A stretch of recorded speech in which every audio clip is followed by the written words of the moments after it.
Merry Christmas, everybody.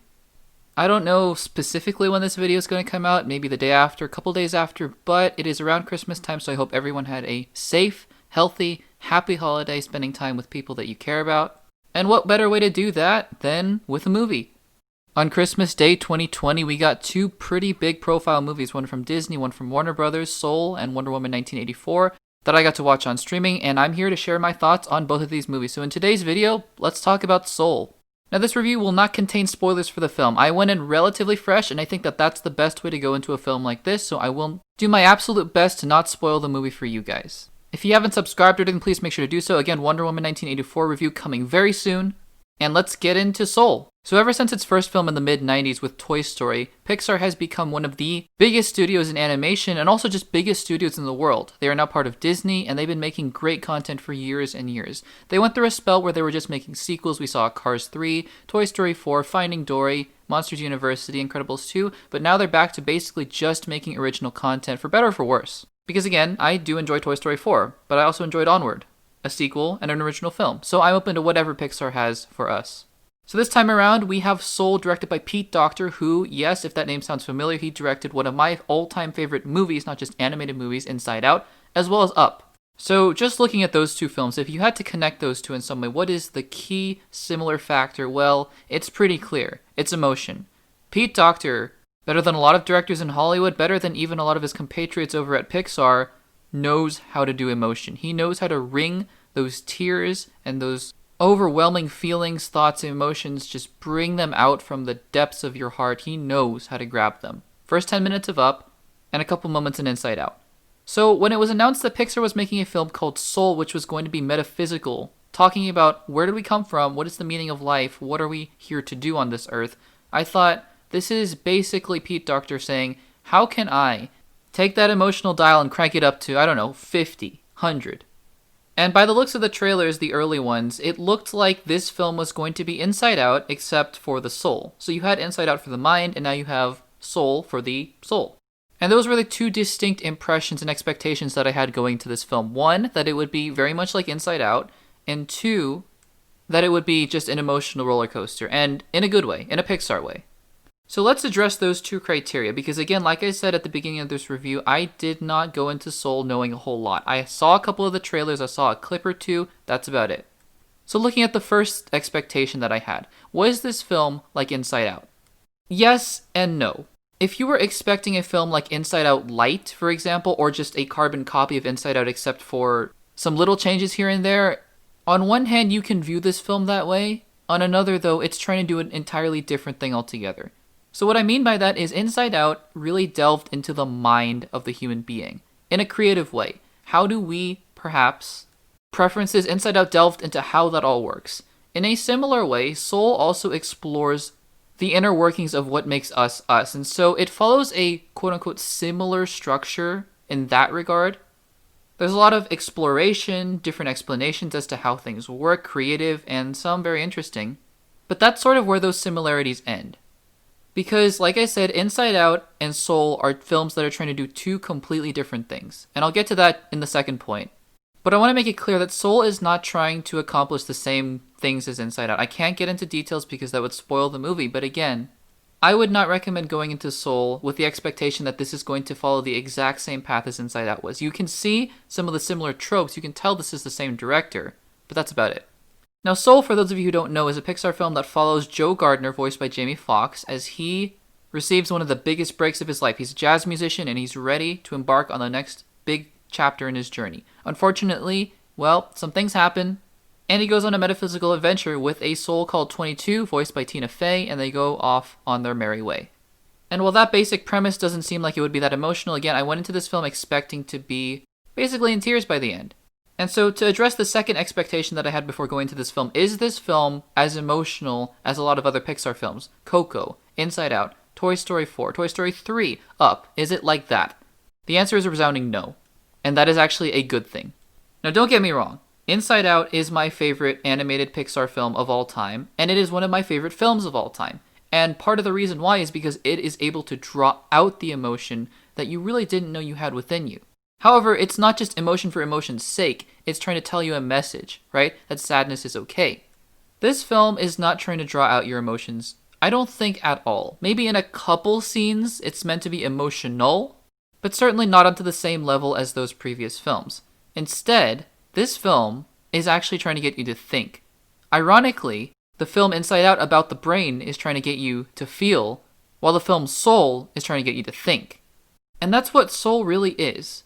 If you're into philosophy at all, if you're into deep thinking, metaphysics, epistemology, this is a great film for you because it asks a lot of tough questions that it doesn't actually answer. Throughout the film, it offers hints and suggestions as to what those answers could be and maybe where you might want to find them, but in the end, it really is just giving you questions to think about. It's a deep film. It's a deep, deep film. It reaches into places and questions that you may not know you wanted answers to, but are going to make you think. And some of these, guys, are really, really deep thoughts and questions. There's one particular line, maybe towards the 2/3 or 3/4 way through the film, where a character uses an analogy or a short parable that really stunned me. It did. It fit into the movie, but it almost felt like its own entire discussion, where you think about it and you go, that is profound. And that is not something that I've said about a movie in a long time. I think there are numerous themes that you can take from this movie. There are many different things and life lessons that you can learn. And ultimately, if you're asking yourself, well, will everybody be able to get something out of this film? I think the answer is a resounding yes. I think that's what Pixar does really well. Not only are they asking the big questions, but they are also presenting you with a blanket statement, a blanket theme that overarches throughout the entire movie. And it's made pretty obvious towards the end of the film what that is. In fact, the character basically says what I believe to be the overarching message of the film. And I think it's a good message to have. It's a pretty obvious one, but I think it's one that even kids, parents, grandparents, anybody can understand and anybody can take to heart. And I think that's a really great thing about this film. Now, if you're just a kid or if you're just someone who wants entertainment, wants a Disney film, wants something fun to watch on Christmas Day, or I guess heading into New Year's, this is still plenty fun. Much like a lot of other Pixar films, for example, the recent Onward, it is plenty fun during the majority of the film. They go on their escapades, they have their little adventures, and by the way, there are still surprises left in the film. Plenty, in fact. For example, I only watched a couple trailers to begin with. So I had the basic premise of jazz teacher, metaphysical adventure with the soul, but there is basically an entire strain of the main plot that I had no idea even existed, and ended up actually being quite hilarious, to be quite honest with you. Again, I won't spoil what that is, but you'll see right away, and if you didn't see it before in the trailers, well, I think it's quite a pleasant surprise. This film is fun. It's not a drag, it's not trying to drag you through these philosophical questions. It has fun, enjoyment. It is typical Pixar, Disney, at a different place. Not the emotional place, but in a questioning phase. Now, I will say as we wrap up this review that the voice cast in general is brilliant as always. You expect nothing less from Pixar. Jamie Foxx is great as this jazz musician teacher, Joe Gardner. And by the way, as a side note, I myself have been a jazz musician. I played in band for a long time. I love music and I am very familiar with the band culture. So for those of you out there who are listening, who are part of bands or who have played music before, there is even that additional layer that the filmmakers understood, and they make the film just a whole lot better. I don't know if you guys have seen those YouTube videos where band kids when or band kids if or all that sort of stuff, but this film really encapsulates those in a great way. Just a little added bonus for those of you out there who play music. It is really phenomenal on that level. They really did their homework and they did it well. Tina Fey plays Soul 22 and she is pretty good, although to be quite honest, and I don't know if this is a good or a bad thing, but Tina Fey, I wasn't really able to recognize her. I wasn't able to pinpoint her. I knew it was Tina Fey, but as Soul 22 was talking, I went, this voice could have been a lot of different people. I could see a lot of different people filling in for that voice. And so while Tina Fey did a good job, it wasn't anything spectacular or anything. The rest of the voice cast is relatively unfamiliar to me, but they all did a great job in their roles and they helped fill out the world that Joe Gardner was living in. And finally, the visuals. Guys, Pixar is getting better and better and better. It makes me so excited for a film like Lightyear, which is going to take place, I think, in space, because there is some beautiful, hauntingly beautiful imagery in this film. There's also some goofy cartoon things in there, sure. But the animation has gotten to the point where if they are in the real world and they are walking on the street, and the main cartoon elements like Joe Gardner aren't there, it looks real. It looks borderline photorealistic, and that just blows my mind. And there are even some really trippy sequences as well that I wasn't expecting. I'm sure that the VFX artists were able to just go to town, and they did a great job on the film. I have to give major props to them. And overall, the film is just fun to look at. Now, I will say, This is a very minor nitpick, and I'm not sure if this is just me, it might just be me, but some of the characters I found hard to understand. Not Tenet Christopher Nolan hard to understand, just a little difficult to hear. I'm not entirely sure why, and maybe I should have had subtitles on again, the benefits of streaming, but some of the characters were hard to understand. And that does lead me to my one pretty big and only con of the film. This film goes a little bit too fast, I think. It's an hour and 47 minutes, I believe, and is trying to pack a whole lot in a whole little time. I would have been totally fine, honestly, if this film was 2 hours, maybe a little over 2 hours, because there is a lot to think about in this movie. And at certain points, the film just kind of feels like it's trying to get past certain sections or just trying to get through certain sections. It sort of wraps around and makes sense towards the end, but really, I would have just appreciated some more time with the characters or just slowing down a little bit. So in the end, look, is Soul my favorite Pixar film of all time? Absolutely not.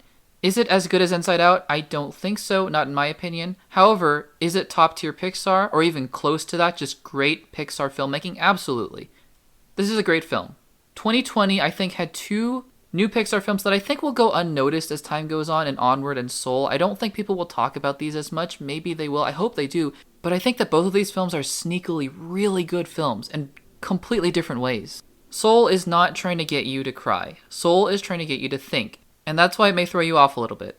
It is distinctly Pixar, but it's a different kind of Pixar, and that's what I really liked about the film. Again, a little bit fast-paced at times, some characters were a little hard to understand, but overall this film delivers on the promise of what it was going to be. And that is all you can really ask for a film.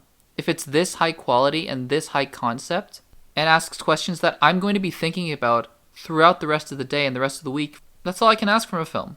It's a film that even warrants a couple rewatches because there are just things that you're going to miss, and that's fine.